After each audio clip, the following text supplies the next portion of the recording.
So we're looking here at giant molecular substances.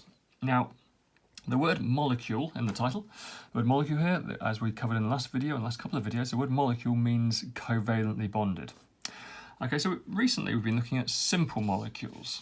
Okay, in a simple molecule, and this is taken from the last video we did, in a simple molecule, the covalent bonds are within the particle, if you like, and they stop at the end of the particle. So we have a methane molecule here, and it's self-contained.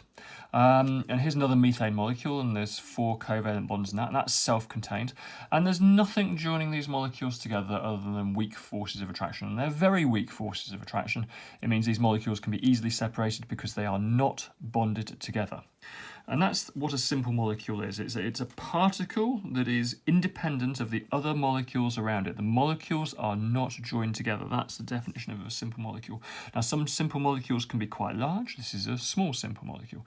You know, it can maybe have a couple of hundred different non-metals in covalently bonded, but that's still a small, simple molecule. Now, in this video, we're going to look at something very different. Similar but different. Giant molecules. Okay, so molecules, covalently bonded structures, so non-metals bonding together by sharing pairs of electrons. But this time the molecule is massive.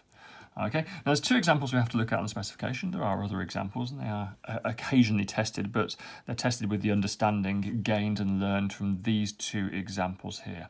Now they're both carbon. Okay, so let's just quickly remind ourselves of carbon. Carbon has an atomic number of 6. It means it has 6 protons in the nucleus and therefore 6 electrons in shells surrounding the nucleus. So there's a dot for the nucleus. First shell of electrons holds 2 electrons. So there they are, 2 crosses showing 2 of these 6 electrons. And the second shell is going to have 4 electrons on it. 2 and 4 make 6. Okay, now remember, the number of electrons needed to fill the outer shell is pretty much always, but not totally always, pretty much always equal to the number of covalent bonds an atom forms. Okay, so we would expect this, therefore, because it needs 4 electrons to fill its outer shell, we would expect this to form 4 covalent bonds. And that's exactly what we saw in methane in the last example. We've got 1 shared pair there with that hydrogen, 1 shared pair with that hydrogen, 1 shared pair with that hydrogen, 1 shared pair with that hydrogen, making this CH4, this methane molecule. That's carbon bonding with hydrogen. Now, in this example here, we're going to be looking at carbon just bonding with carbon. Okay, and we'd expect it to form 4 covalent bonds, and that's exactly what it does in carbon diamond. So what group of the periodic table is carbon in? Well, it's got 4 electrons on its outer shell, and the outer shell tells us the group number of the periodic table, so it's group 4. How many bonds would we expect it to form? We'd expect it to form 4 bonds. Okay, and we can see why now. We'd expect it to form 1 there, 1 there, 1 there, and 1 there. You know, taking a shared pair from whatever it's bonding to. Okay, that's exactly what it does in carbon diamond. Okay, in carbon diamond, okay, there's a carbon atom there. We can see it, hopefully you can just about see it there. There's a carbon atom there. That carbon atom there could be that carbon atom there. Okay, it's got 1 bond going above it to another carbon atom. That's that one there. So that would be a shared pair of electrons. It's got this bond here. Now this bond here is kind of in the same line, same plane as this one above. Okay, so that's that bond there to that carbon, and that's a shared pair of electrons. And this bond here is kind of sticking out of the page. If this is a 2-dimensional photograph, obviously a 2-dimensional page, but this carbon atom is kind of sticking out of the page. It should be coming up like this, I suppose. And that's why we've got this bond here getting steadily thicker as it comes towards us. And that carbon there is that carbon there. Okay. And that's a shared pair of electrons. And this carbon here is behind this carbon, isn't it? And that's why we've got this bond dotting away going backwards. Okay, so this carbon here is forming 4 bonds. 1, 2, 3, 4. 1, 2, 3, 4. And if we count up the shared pairs of electrons, 1, 2, 3, 4, 5, 6, 7, 8 electrons, that's 4 shared pairs. And that carbon is happy. Okay, now what happens here is every single one of these carbon atoms, and this is a very small molymod on my office desk here, okay, every single one of these carbon atoms forms 4 other carbon forms 4 bonds to 4 other carbon atoms. And these bonds go throughout the entire structure and it never stops. Even the smallest fragment of diamond is going to have billions of carbon atoms in it, all held in place by 4 strong covalent bonds. So are covalent bonds strong or weak? They are strong. They're very strong.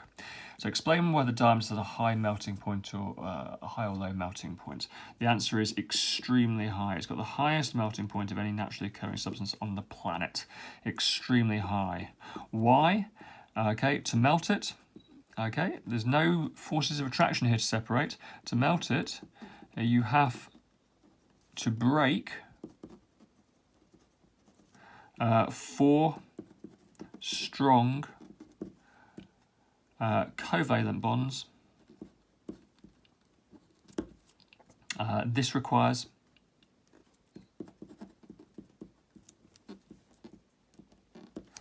a huge amount of heat energy. Okay? So to melt this, we have to break every one of these bonds. Now these covalent bonds are strong bonds, so that requires huge amounts of energy. So there's nothing on the planet with as high a melting point as diamond, because every carbon is held in place by 4 strong covalent bonds. 4 strong covalent bonds. Okay, so next question, does it conduct electricity? Explain if there are any charged particles that can move in diamond. The answer is no. Okay, covalent bonds are not charged. They're formed by sharing electrons. Covalent bonds are not charged. Okay, and are there any free electrons? Well, the answer is no, there's no free electrons. All these electrons are used in bonding.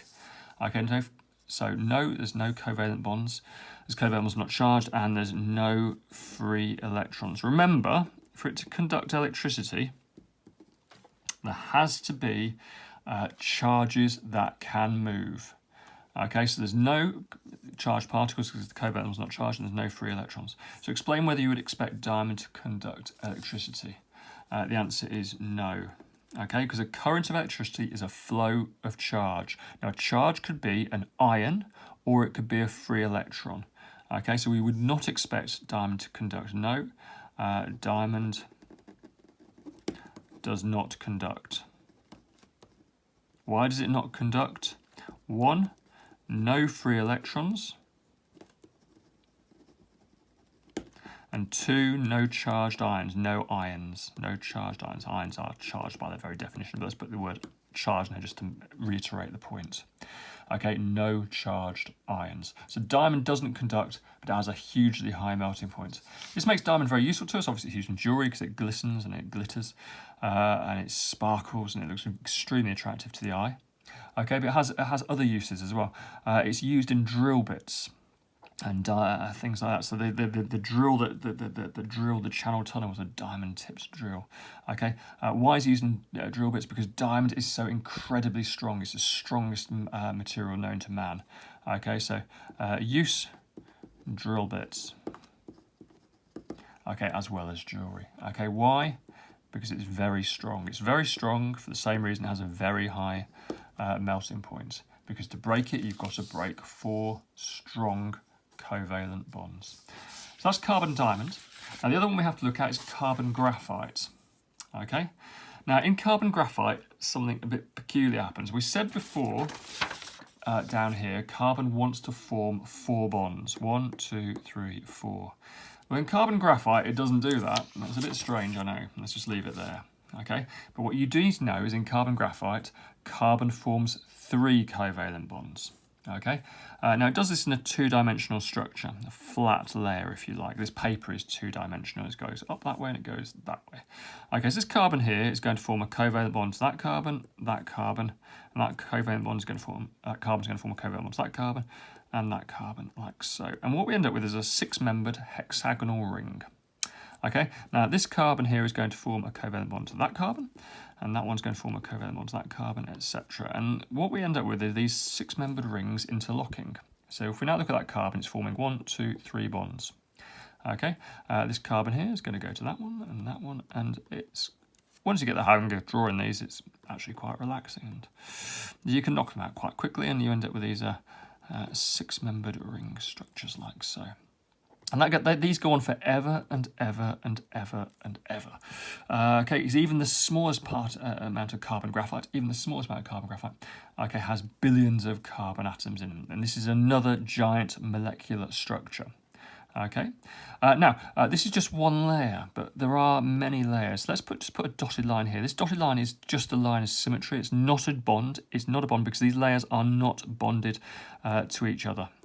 Okay, now what happens here is this carbon here in this six-membered ring is going to sit above the next carbon in the next six-membered rings line, but it doesn't matter if you draw them just slightly out of sync. It's not going to be pounced on at GCSE by any means. Okay, and so we end up with another layer of carbons that continuously bond to other carbons. And let's have one final layer to finish off. Now this next layer is back in sync with the top one. Okay, so we're going to have this six-membered ring entirely in line with the one above. But again, it doesn't matter if we're a little bit out. Okay, and so we've got layer after layer of carbon atoms stacked above each other. Now, if you remember, carbon's got 6 electrons, so 2 in the first shell and 4 in the second shell. Now, what we're doing here is we're forming 3 bonds. So we're forming 1 bond there, 1 bond there, 1 bond here, and that leaves this one all on its own, this electron all on its own. Now this electron on its own ends up sitting between the layers, and I'm going to do this with E minors to show an electron. So we have a spare electron here. This spare electron is sometimes called a delocalized electron. So these are called delocalized electrons, and they are free to move. Delocalized electrons, free to move. Why do we have delocalized electrons? Because carbon in graphite free to move. Carbon in graphite only forms 3 bonds and not the 4 we would expect it to do. The 4th electron sits between the layers. Okay, these are like bricks in the wall, and this is like cement, I suppose. You could think of it like that, but although these layers are not joined, that's really important, so possibly a bad analogy. Okay, these electrons sit between the layers, and they are free to move. Delocalized electrons, they're free to move. So let's quickly answer these questions here. How many bonds would we expect carbon to form? Answer 4. What is left over? 1 free electron. Sits between the layers. Is it free to move? Yes. Explain if graphite conducts electricity. Well, are there any charged ions? No. This is covalent bonds. They are formed by sharing electrons, and molecules are not charged. So there's no ions. But is there a free electron? Answer, yes, there's a delocalized electron. Yes, the delocalized electron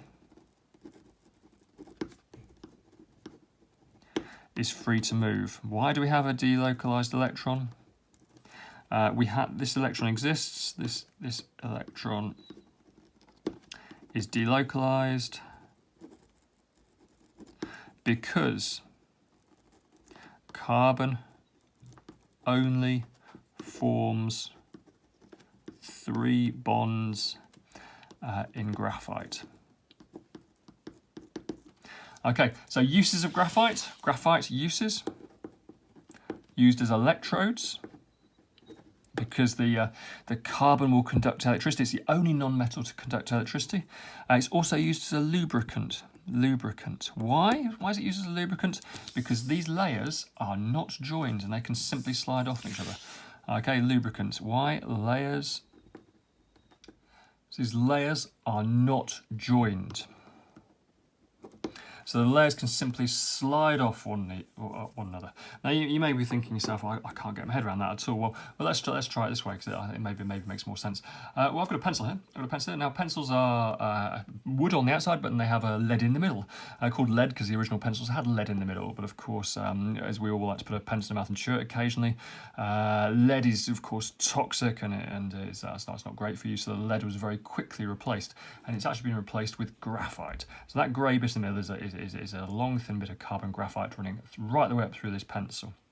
Now when we slide it even very lightly over a piece of paper, we cause friction and it leaves a layer of graphite behind. And what we're doing is we're simply scraping off, every time we scrape on the paper, we scrape off some layers of graphite and they're left behind. Why do they scrape off so easily? Because they are not joined, they just simply slide off and remain on the paper.